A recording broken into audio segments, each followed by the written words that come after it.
I'm standing in front of one of the most infamous man-made structures in the world. In some places, it's as high as 8 meters, making it twice the height of the Berlin Wall.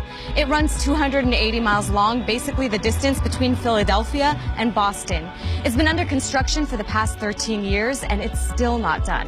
Oh, and according to the International Court of Justice, this wall is completely illegal. I'm in the occupied West Bank, where Palestinians have been living under Israeli military occupation since 1967. The wall is one of the most imposing parts of that occupation. Israel began building the wall in the early 2000s during a wave of suicide bombings that targeted Israelis. The Israeli government calls it the separation barrier or the security fence and says the aim is to keep out Palestinian attackers. But thousands of Palestinians still manage to get across every day looking for work. So, if the wall doesn't stop people from crossing, then what does it do? Let's take a look at the root of the wall. You'd think a wall meant to stop people from entering its territory would be built on Israel's border. But 85% of it is inside the occupied West Bank on Palestinian land. International law says it's illegal to build settlements like these on occupied territory. But this is one of over 200 settlements and settler outposts housing 500,000 Israelis in the occupied West Bank. Technically, these settlers live outside of Israel proper, but the wall has shifted the boundary between Israel and the West Bank to swallow up more Palestinian land. When the wall is completed, an area the size of Chicago will have been added to the Israeli side of the wall. While settlers who live west of the wall are full Israeli citizens with rights and benefits, the Palestinians who live in that same territory have none.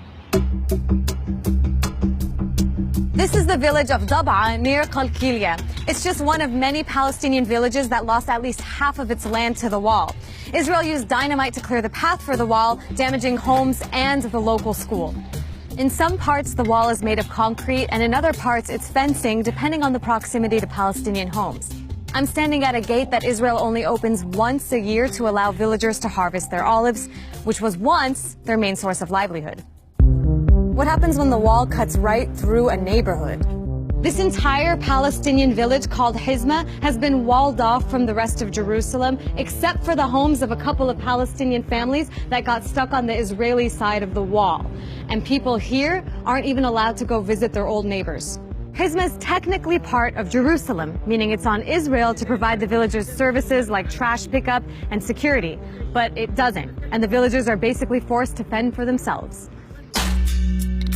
You'd think the biblical city of Bethlehem would have a booming tourism industry. But here, you can find one of the clearest examples of how the wall has devastated the Palestinian economy. Many businesses have shut down and families have left. When it's completed, Bethlehem will be completely cut off from its agricultural land, its churches, and more. The wall, along with a series of illegal Israeli settlements, are physically strangling the city, and it can't expand. And because of the wall, most Palestinians coming from Bethlehem cannot take this road to nearby Jerusalem. You can only get through this checkpoint if you have a special permit, which most Palestinians can't get. So there you have it. This wall, a fixture of the occupation, has destroyed neighborhoods, strangled the economy, and illegally grabbed more Palestinian land. Palestinians call it the apartheid wall. And the question is, how long will it stand?